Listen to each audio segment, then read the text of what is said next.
Conversemos de un programa de amena conversación para conocer los diferentes temas que debe conocer todo creyente a la luz de las Sagradas Escrituras. Una cosmovisión bíblica de los temas contingentes del día a día. Hola, ¿cómo están ustedes, mis estimados hermanos y hermanas en Cristo? Estamos en su programa Conversemos de. Y en esta oportunidad nosotros estamos analizando la doctrina del Espíritu Santo. Y hemos visto bastante información sobre este maravilloso personaje o persona de la Trinidad, que es la tercera persona de la Trinidad. Hemos visto su personalidad, su divinidad, cómo intervino en la creación. Vimos el bautismo del Espíritu Santo, vimos también la regeneración. Y en el día anterior, día viernes, nosotros analizamos la santificación que origina el Espíritu Santo, y vimos particularmente la morada del Espíritu Santo en el creyente. Entre muchas cosas que dijimos, es importante señalar que la salvación es una parte de la santificación, en un sentido más amplio, por supuesto. Y esta, a su vez, es parte de la salvación en un sentido más pleno. Por tanto, hermanos, la salvación y la santificación son inseparables. No puedes tener la una sin la otra. Cada uno de estos tres grupos de palabras pueden describir el pasado, el presente y el futuro del creyente en cuanto a la santificación. Cada uno de estas palabras, ¿cierto?, puede describir la inauguración, la continuación y la culminación en el contexto de la redención. Y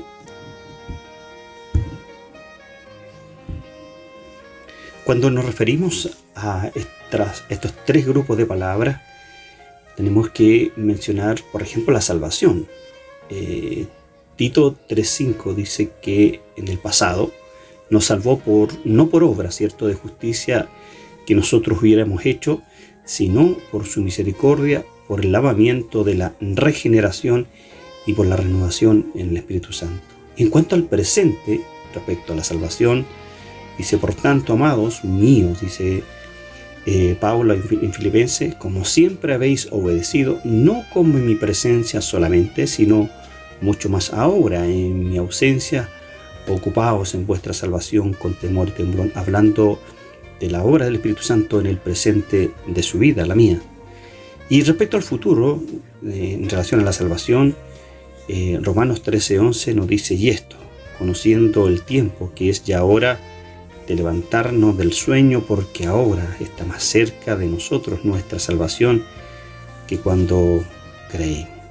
Y respecto a la santificación pasada, presente y futura, 1 Corintios 6:11 nos habla del tiempo pasado.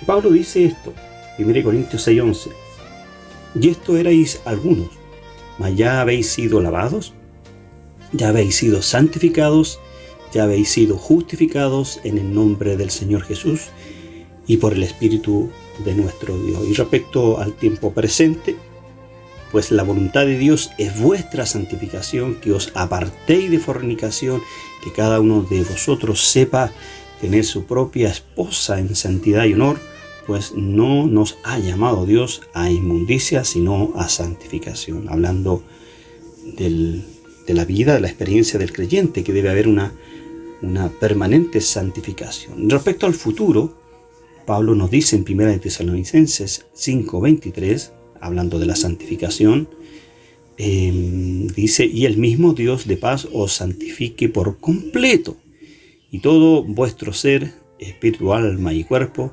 sea guardado irreprensible para la venida de nuestro Señor Jesucristo. Fíjese que estos pensamientos introductorios que vimos el día viernes tratan sin duda de la santificación en sus diversas partes y en su conjunto, para proveer el contexto para lo que vimos posteriormente. Luego vimos la morada del Espíritu Santo y decíamos el día viernes que cuando se estudia al Espíritu Santo, uno se encuentra con dos conclusiones extremas. Primero, una continuidad radical o extrema que supone que sea lo que fuere que el Espíritu Santo hizo en el Nuevo Testamento, también se hizo con toda seguridad en el Antiguo Testamento. Por el contrario, la discontinuidad radical afirma que cualquier cosa que el Espíritu Santo haya hecho en el Nuevo Testamento era básicamente diferente de lo que hizo en el Antiguo Testamento. La verdad es que estas conclusiones tan extremas siguen al mismo patrón, como otro conjunto extremo de polos opuestos. La idea de que el Espíritu Santo estuviera inactivo de manera esencial en el Antiguo Testamento, pero hiperactivo en el Nuevo Testamento, frente a la idea de que el Espíritu Santo estaba igual e idénticamente activo en ambos testamentos. Y hacíamos una pregunta: ¿moró el Espíritu Santo de forma idéntica en los creyentes del Antiguo Testamento y del Nuevo Testamento? Y contestábamos que la obra del Espíritu en el Antiguo Testamento no era exactamente la misma que presenta el Nuevo Testamento. Pentecostés, por ejemplo, marcó el inicio de ciertas diferencias distintivas. Cuando se examina la venida del Espíritu Santo en Pentecostés y desde allí en adelante, no significa que el Espíritu estuviera ausente de la escena antes de esto. Sin embargo, hermanos, la situación fue significativamente diferente por cuanto el Espíritu se instaló de forma permanente en los creyentes en Pentecostés.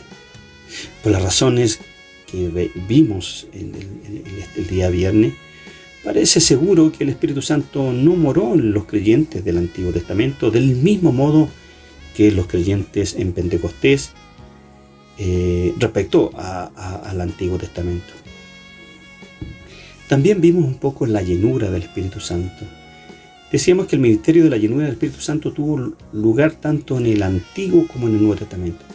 Si leyéramos, ¿cierto?, las Escrituras desde Génesis hasta Apocalipsis, las referencias a la llenura del Espíritu se encontrarían por primera vez ahí en Éxodo 31:3 y por última vez en Colosenses 1:9.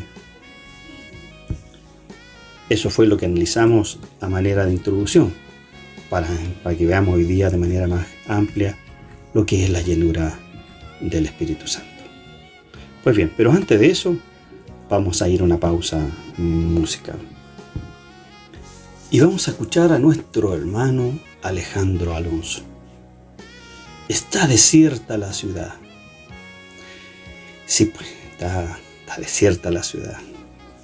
Vamos a escuchar a nuestro hermano Alejandro Alonso con este tema, Está desierta la ciudad. Volvemos enseguida. No se desconecte de su radio, Manantiales. Volvemos.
Bien, ya estamos de vuelta en su programa de Conversemos de, y estamos viendo la llenura del Espíritu Santo.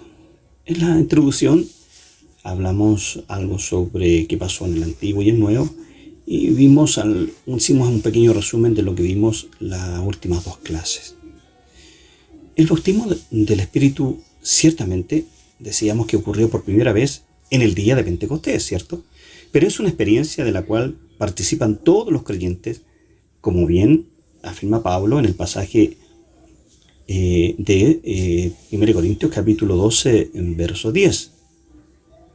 El bautismo del Espíritu Santo es una experiencia que no se pierde, es única, ocurre una sola vez en el momento en que el individuo comienza a creer en la persona de Jesús como Señor y Salvador. Es ese bautismo lo que coloca a esa persona que había sido no creyente hasta ese momento, por supuesto, dentro de la familia de Dios, dentro del cuerpo de Cristo. Eso ocurre solo una vez, el día que usted y yo creímos en Cristo genuinamente de corazón y que llegamos a Él en arrepentimiento y fe, ¿cierto? Y que creímos como Señor y Salvador y arrepintiéndonos de nuestro pecado. ¿Pero qué es la llenura del Espíritu Santo? Bueno, la llenura del Espíritu Santo, que es lo que a veces se confunde con el bautismo del Espíritu, es una experiencia repetitiva, a diferencia de la experiencia del bautismo, que es una experiencia única. Debemos entender entonces que la llenura es algo que debemos buscar y que se nos llama, ¿cierto?, por las Escrituras a buscarla. Por ejemplo, Hechos 2:4 nos dice: todos fueron llenos del Espíritu Santo y comenzaron a hablar en otras lenguas según el Espíritu les daba habilidad para expresarse. Luego, el mismo libro de Hechos, el capítulo 4, verso 8, dice: entonces Pedro, lleno del Espíritu Santo, le dijo: gobernantes y ancianos del pueblo.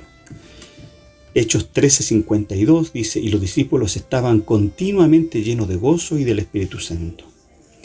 Vemos que la cita de Hechos 2:4, donde dice que todos fueron llenos del Espíritu Santo y comenzaron a hablar en nuevas lenguas, que el bautismo del Espíritu Santo ocurrió simultáneamente con el don de hablar lengua.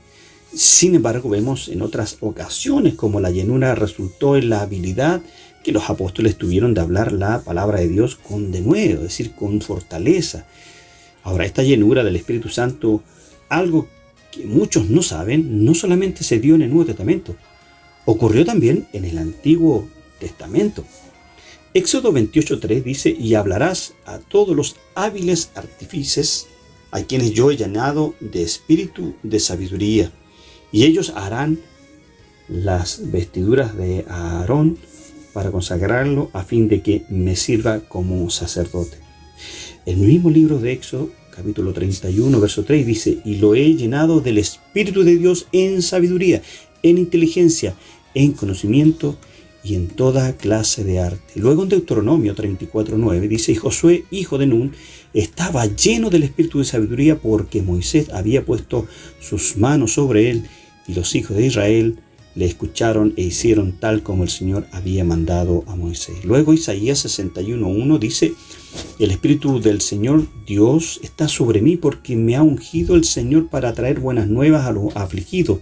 Me ha enviado para vendar a los quebrantados de corazón. Por lo tanto, no todos los creyentes experimentan la llenura del Espíritu Santo, hermanos. El apóstol Pablo nos manda de forma imperativa a no embriagarnos con vino, sino ser llenos del Espíritu Santo. Ese pasaje de Efesios 5:18. En este texto, hermanos, Pablo nos exhorta de manera clara a no embriagarnos con vino, sino más bien ser llenos del Espíritu Santo. Pero, ¿qué significa eso? ¿Cómo puede un creyente ser lleno del Espíritu? ¿Cuáles son las evidencias de esa llenura? Fíjese que al tratar con este asunto es sumamente importante que recordemos que el Espíritu Santo no es una sustancia o una influencia, no se trata de un gas o un líquido o un poder, sino de una persona, como ya hemos visto de manera clara. La tercera persona de la Trinidad que viene a morar en la vida de todo creyente desde el instante mismo de la conversión. Luego Pablo dice en Romanos capítulo 8, verso 9, que si alguno no tiene el Espíritu de Dios, no es de él. El Espíritu Santo mora en todos los cristianos y no viene a nosotros por parte, sino como una persona completa. Cuando una persona viene de visita a nuestra casa, no viene en pedazos, ¿cierto? O está o no está. Y con el Espíritu es exactamente igual. No es que al convertirnos se nos da un poco del Espíritu y luego, si cumplimos ciertas condiciones, se nos da más y más, hasta que finalmente somos llenos. No, mi hermano. Algunas personas tienen el Espíritu Santo, es decir, todos los cristianos, y otros no lo tienen, los que no son cristianos.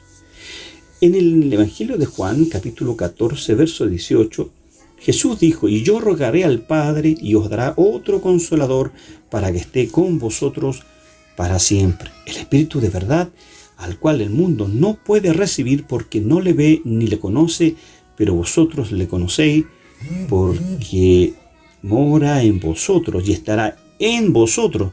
No os dejará huérfanos, vendré a vosotros. Fíjese, hermanos, aunque Cristo ascendió a los cielos, sus discípulos no han quedado huérfanos, porque el Espíritu Santo ha venido a morar en sus corazones. Todo lo que Cristo fue para los creyentes mientras estuvo en la tierra, el Espíritu Santo lo es ahora para todos los cristianos. Y también no existe ninguna condición de cumplir para que el Espíritu venga a morar en nosotros, excepto la única condición: creer en Cristo. Todos los que creen disfrutan de esa bendición. Todos los que creen ya tienen el Espíritu. Sin embargo, amados, es a un grupo de creyentes a los que Pablo exhorta ahí en Efesios 5:18 a ser llenos del Espíritu Santo. Fíjese que el Espíritu mora en todo cristiano. Eso está muy claro, ¿cierto? Pero no todos los cristianos son llenos del Espíritu Santo. Ahora, ¿qué significa entonces, hermano Alejandro, ser llenos del Espíritu Santo? Bueno, muchas veces la Escritura usa la expresión ser llenos de para señalar la condición de alguien que está siendo controlado por algo. Por ejemplo, ahí en Lucas 5:26 se habla de un grupo de personas que se llenaron de temor al ver al Señor sanar a un paralítico. Y en Lucas 6:11, ¿cierto? Deje leerlo, pero dice: por ellos se enfurecieron y comenzaron a discutir qué podrían hacer contra Jesús. Se dice, por lo tanto, de los fariseos que se llenaron de furor contra Cristo porque sanó en el día de reposo a un hombre que tenía seca una mano. Ahora, no es lo mismo sentir miedo o ira que estar lleno de miedo o de ira. Son dos experiencias distintas. Una persona llena de miedo está controlada por el miedo, así como el que está lleno de ira ha sido controlado por la ira al punto, hermanos, de que puede llegar inclusive a hacer locuras.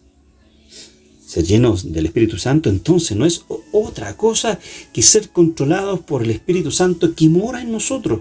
Note el contraste de Efesios 5:18. No se emborrachen con vino, que lleva al desenfreno. Al contrario, sean llenos del Espíritu Santo. Es decir, otra versión: no os embriaguéis con vino, en lo cual hay disolución, antes bien se lleno del Espíritu. Lo que sucede, hermanos, con una persona cuando se emborracha es que ha tomado tanto alcohol que su influencia lo domina. Ese hombre está bajo el efecto de esa bebida. Ahora, lo que Pablo nos dice aquí es que no debemos dejar que eso ocurra. No debemos permitir que el alcohol nos influencie de ese modo, sino que debemos dejarnos controlar por el Espíritu Santo.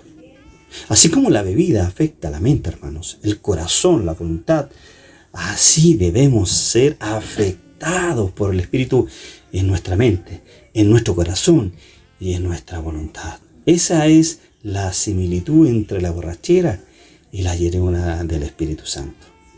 Pero, como decíamos hace un momento, también existe entre ambas una diferencia abismal entre estas dos experiencias. Y para que nos quede mucho más claro, ¿cierto? Es lo que veremos en la próxima programa, que tiene que ver con los frutos o con el fruto que produce la llenura del Espíritu. Entonces, hermanos, la clave para una adecuada definición de lo que es ser lleno del Espíritu ya dijimos, se encuentra en Efesios 5:18, ¿cierto? No os embriaguéis con vino en lo cual hay disolución, antes bien se lleno del Espíritu Santo. Fíjese que en este texto, a mayor abundamiento, ya lo analizamos un poquito más, a la par de contrastar la embriaguez con la llenura del Espíritu Santo, también se hace una comparación y es esta comparación la que nos proporciona la clave para entender de manera mucho más clara el significado de la llenura del Espíritu Santo.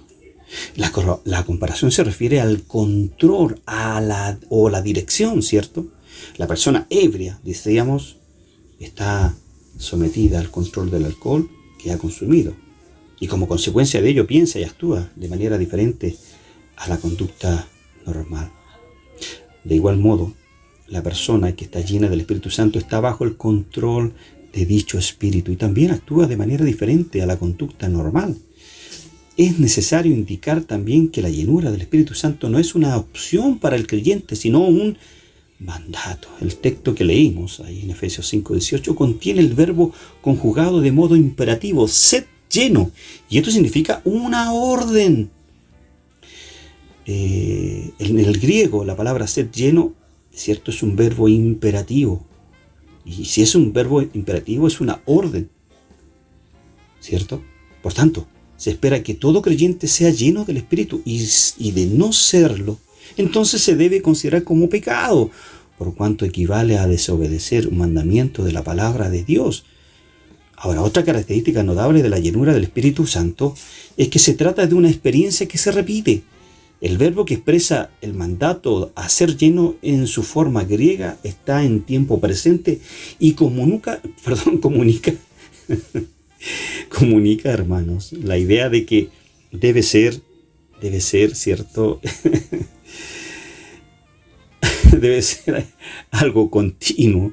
Una manera de entender esto sería continuamente ser llenos del Espíritu Santo.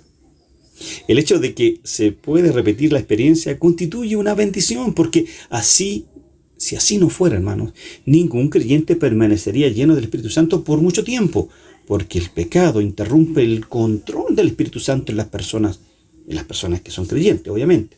En cuanto al resultado de ser lleno del Espíritu Santo, bueno, existe la idea equivocada de que la llenura del Espíritu Santo se manifiesta en hablar en lenguas, en hacer milagros, en caerse, en llorar, en realizar sanidades, en interpretar lenguas. Pero un cuidadoso estudio del resultado de ser lleno del Espíritu Santo, que ya hemos hecho para este programa, va a mostrar que la llenura del Espíritu Santo no se manifiesta en una capacidad para realizar cosas sobrenaturales, hermanos, sino en un carácter semejante al de Cristo. Ese es el objetivo de ser lleno, parecernos al carácter de Cristo, mostrando el fruto del Espíritu Santo según nos aparece ahí en Gálatas 5, 22, 23, que la analizaremos el día de mañana. La Biblia dice: más el fruto del Espíritu es amor, gozo, paz, paciencia, benignidad, bondad, fe, mansedumbre, templanza. Contra tales cosas no hay ley. Hermanos, la llenura del Espíritu Santo se manifiesta también en una vida de adoración, alabanza y agradecimiento. Según Efesios 5, 18 al 20, la Biblia dice: hablando entre vosotros con salmos, con himnos y cánticos espirituales, cantando y alabando al Señor en vuestros corazones, dando siempre gracias por todo al Dios y Padre, en el nombre de nuestro Señor Jesucristo. Por último, la llenura del Espíritu Santo se manifiesta en una vida de sumisión a los demás, según Efesios 5:21. La Biblia dice: someteos unos a otros en el temor de Dios. Ahora, la gran pregunta es: ¿cómo puede un creyente lograr la llenura del Espíritu Santo? La única manera, amigos y amigas, hermanos y hermanas en Cristo, es por medio de una obediencia incondicional a lo que Dios ha dicho en su palabra, es decir, la Biblia. Resumiendo, entonces, ser lleno del Espíritu Santo significa que el creyente está sometido a la dirección del Espíritu Santo. Esto es un mandato en la Biblia. Recuerde que es un imperativo, ser lleno del Espíritu Santo, y debe ser cumplido por todo creyente. Finalmente, hermanos, Esto es una orden, la orden de la llenura del Espíritu Santo que encontramos ahí en Efesios 5:18. Lo dijimos que era un verbo imperativo. Por lo tanto, debemos estar tan totalmente entregados al Espíritu Santo que Él pueda poseernos por completo. Y en ese sentido, ser llenos de Él. Romanos 8:9 y Efesios 1:13 y 14 afirman que el Espíritu Santo mora dentro de cada creyente, pero también que Él puede ser contristado. Efesios 4:30 dice, no entristezcáis al Espíritu Santo, y su actividad dentro de nosotros puede ser apagada. En 1 Tesalonicenses 5:19. Cuando permitimos que esto suceda, no experimentamos la llenura de la obra y del poder del Espíritu Santo, y a través de nosotros se genera, ¿cierto?, un rechazo y contristamos al Espíritu Santo. Amados, el ser lleno con el Espíritu implica darle a Él la libertad para ocupar cada parte de nuestra vida, guiándonos y controlándonos. Y luego su poder se puede ejercer a través de nosotros, para que lo hagamos sea un fruto para Dios. La llenura del Espíritu Santo no se aplica solamente a hechos externos, hermanos. También se aplica a los pensamientos más íntimos y los motivos de nuestros actos. El Salmo 19:14 dice, sean gratos los dichos de mi boca y la meditación de mi corazón delante de ti, oh Jehová, roca mía y redentor mío. Amados hermanos, el pecado es lo que nos separa de la llenura del Espíritu Santo, y la obediencia a Dios es lo que mantiene que estemos llenos del Espíritu Santo. Aunque nuestra meta debe ser llenos, como se nos ordena ahí en Efesios 5:18, recuerde que es un verbo imperativo, no es el orar por ello lo que nos llena del Espíritu Santo.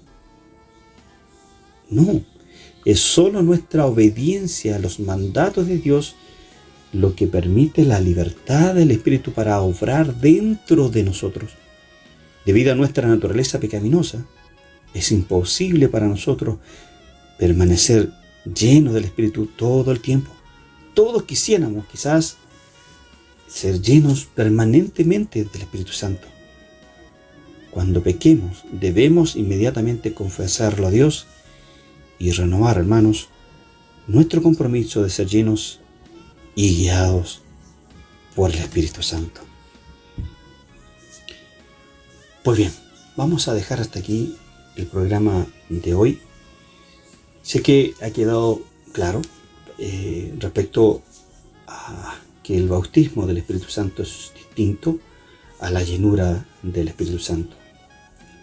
La verdad que ha habido muchísima confusión, como decía al principio, en el mundo cristiano con relación a lo que es el bautismo del Espíritu Santo y respecto a lo que es la llenura del Espíritu Santo. Por lo tanto, son dos eventos, son dos actuaciones que el Espíritu Santo hace de manera independiente, en tiempos distintos, ¿cierto?, en la vida del creyente.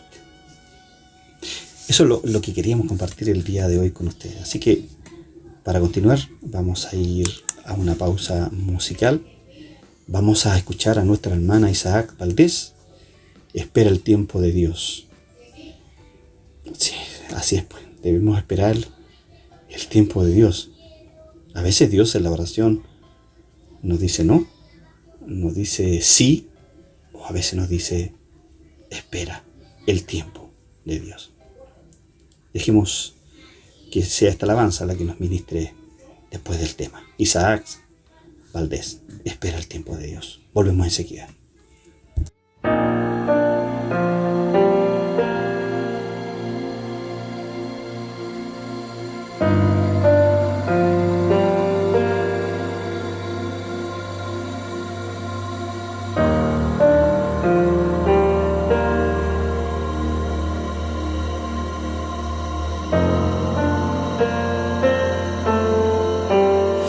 A veces sientes desmayar y que el dolor jamás se irá. Caminas en la tempestad y ya no puedes continuar. Sientes que todo sale mal y crees que no lo lograrás. Solo confía en Dios, la solución Él la dará. Espera el tiempo de Dios, sus promesas cumplirá. Él es fiel y lo hará. Se está peleando tu batalla.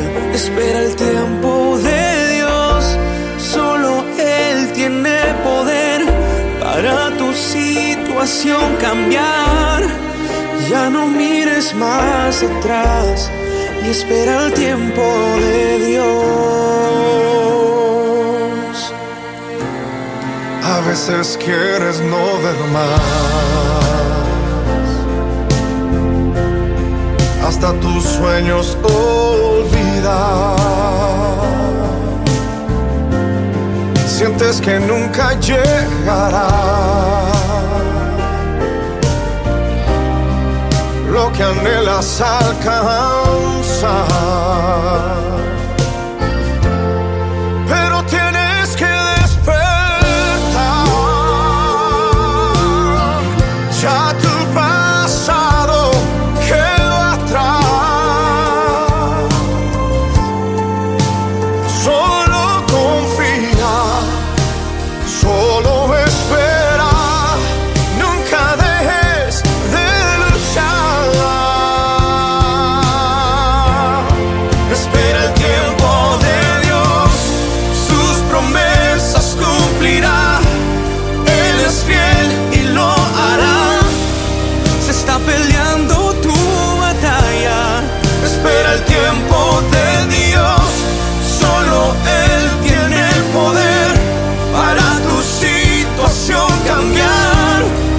Ya no mires más atrás y espera el tiempo de Dios. De rodillas tienes que pelear. Ten valor, no dejes de creer.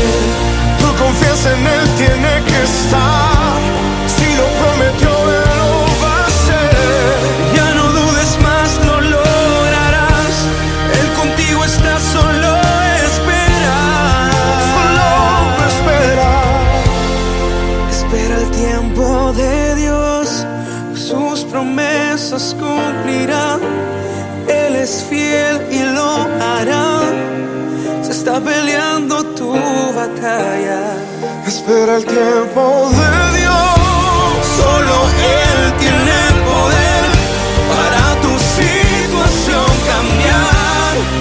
ya no mires más atrás. Más atrás, espera el tiempo de Dios.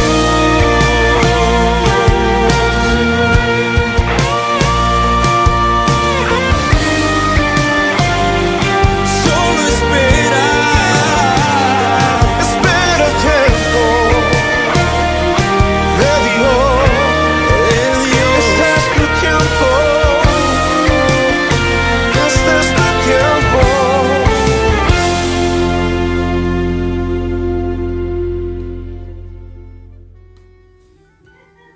Ya estamos de vuelta en su programa Conversemos de. Ahí escuchábamos a nuestro hermano Isaac Valdés esperar el tiempo de Dios. Y hemos visto el día de hoy un tema, a mi juicio, interesantísimo. Es importante, amados hermanos, que conozcamos la tercera persona de la Trinidad, cuáles son sus funciones para que nosotros podamos entender bien muchos pasajes de la Biblia. Y hoy día analizamos la llenura del Espíritu Santo y ese contraste que se produce, o ese problema que tenemos a veces con el bautismo y creemos que es lo mismo. Y decíamos que la clave para una adecuada definición de lo que es ser lleno del Espíritu Santo se encuentra ahí en Efesios 5:18, que Pablo nos dice que no debemos embriagarnos con vino, en lo cual hay disolución, antes bien ser lleno del Espíritu Santo. Y en este texto, ¿cierto?, a la par de contrastar la embriaguez con la llenura del Espíritu Santo, también se hace una comparación, y es esta comparación, hermanos, la que nos proporciona la clave para entender el significado de la llenura del Espíritu Santo. Ahora, la comparación se refiere al control o la dirección, y la persona ebria está sometida al control del alcohol que ha consumido. Como consecuencia de ello piensa y actúa de manera diferente a la conducta normal, y del mismo modo la persona que está llena del Espíritu Santo está bajo el control de dicho Espíritu y también actúa de manera diferente a la conducta normal. Ese tema analizamos el día de hoy, y el día de mañana, como introducción, vamos a ver el fruto del Espíritu Santo que se encuentra ahí en Gálatas capítulo 5, versos 22 y 23. Y podemos decir que en términos generales se refiere a todo producto que obtiene, o el fruto, ¿cierto? Podemos definirlo como, o entender que es todo producto que obtiene de la tierra, especialmente cuando designa a las plantas y al fruto de estos, y frecuentemente se usa la palabra en sentido figurado, ¿cierto? Cristo espera que su iglesia y sus seguidores lleven fruto, o lleven mucho fruto, como dice Juan 15:2. Pero también significa las virtudes cristianas, actitudes y acciones, y en el feliz resultado que está en posición a las obras de la carne, en contraposición a las obras de la carne. Así que ese tema vamos a analizar el día de mañana, y déjenos sus impresiones ahí en el chat de la radio. O nos puede escribir, ¿cierto? Mandando un WhatsApp al más 569 8669 2100, que es el WhatsApp de nuestro programa Conversemos de. O mándenos un email a Alejandro Lizama, con Z-I-M, Alejandro Lizama, la G de gato, alejandrolizamag@gmail.com. Con esas dos indicaciones usted me puede escribir, dejar sus impresiones o algún tema que usted quiere que tratemos en los próximos días. Vamos a estar atentos a lo que usted nos quiera comentar, lo que nos quiera preguntar, y nos estamos viendo. Dios le bendiga, gracia y paz a cada uno de ustedes. Nos vemos el día de mañana. Chao, chao. Ya hemos concluido el programa de hoy. Esperamos que haya sido de bendición. Que Dios permita que este programa Conversemos de le ayude a crecer en el conocimiento y la gracia de nuestro Señor Jesucristo. Esperamos el día de mañana en su programa Conversemos de, a las 20 horas, para seguir analizando desde una cosmovisión bíblica los diferentes temas que atañen a la vida del creyente. Nos vemos el día de mañana.